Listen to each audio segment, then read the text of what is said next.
Hello, my friends. It is Brandy Ellen from A Cup of Happy and from brandyellen.com. I usually share whatever downloads come to me in a space of changing habits, opening your mind, and my biggest passion and focus is the habit changing and life purpose coaching. So today I just had this thought. I was reading something on Facebook from an addict who was saying that someone shared a picture basically of this homeless person.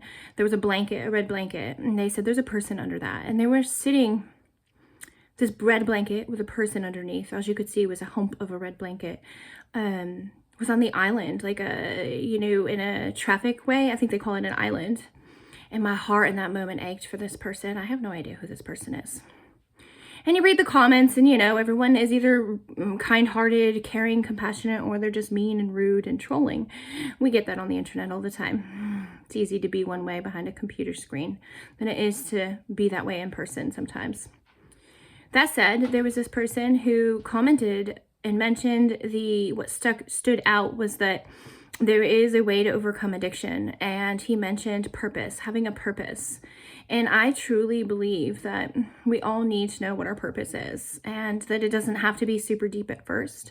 You could really just honestly have guidance from a loving soul on this planet. And there's plenty of us out there that reminds you of how valuable you are and how important you are just as a person. Don't bring spiritual into it. Don't bring religion into it. Don't bring your personal beliefs into it other than letting this person know they're loved. And even if that means you stop next to a homeless person, and be careful because I know that some of these people are very far into their addiction, and this isn't something where I can just go around hugging in sunshine and rainbows to strangers. I do understand that, So come from a safe space. But any person, homeless, ravaged with addiction, just in passing at a store, any moment of kindness and love that you can share with someone, even just telling them how much you love their hair or their necklace or their bracelet or their hat or, hey, that shirt looks good on you or whatever it is, right? Those are touch points that can change someone's entire day. I feel the same about these addiction conversations. I think there are many forms of addiction. A lot of us are addicted to smartphones. We're addicted to sex. We're addicted to drama. We're addicted to drugs and alcohol. There are plenty of addictions that you could face that all come down to this one thing, in my personal opinion. It is a way to avoid something you should be facing. It's a way to avoid something you don't know how to face. It is a way of avoiding your own dark side sometimes.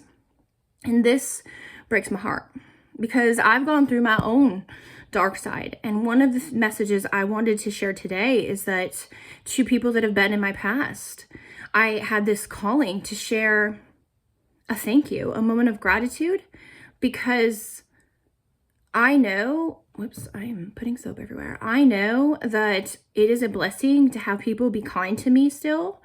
I don't know all of the things I've done to harm others, right? And I'll never know, but I do know that I've done it, because just like you can point the fingers at someone else and say they're so awful and evil, you can be that person too. And more often than not, when we're pointing our fingers outward, we forget or don't even know that that is a mirror into our soul. Something that it may not be truth, but it may be something we're feeling about ourselves, right? Feeling less than worthy. I know that's often comes up for me.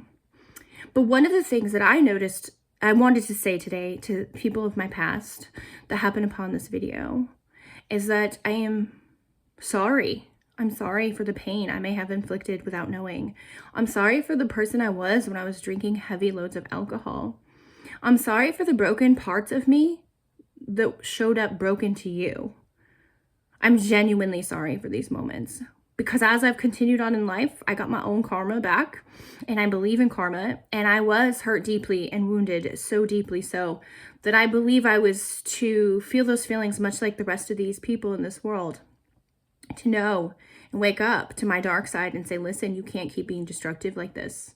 You cannot keep drinking alcohol and making poor choices. I mean, that is not what you're here for, Bran. You are bigger than that. You are better than that. You have more light to shine.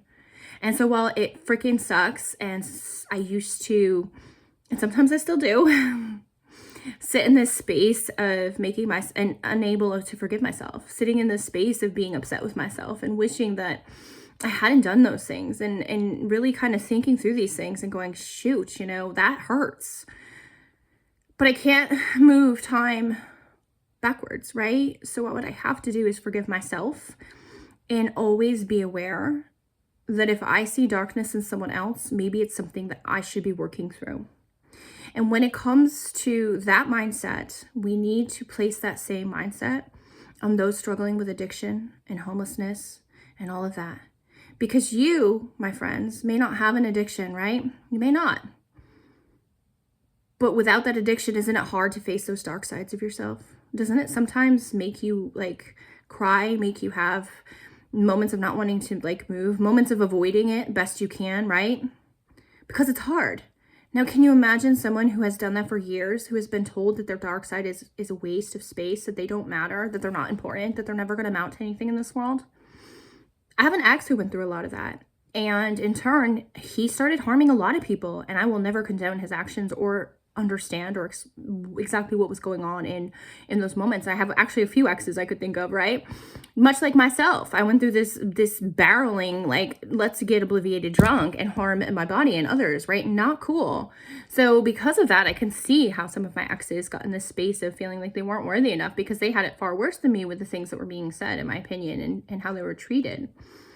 But I don't believe that our focus is supposed to be on that type of connection. I think our focus is supposed to be on what did your experience teach you, and how can you as an individual show up in love and light in the space you're at now.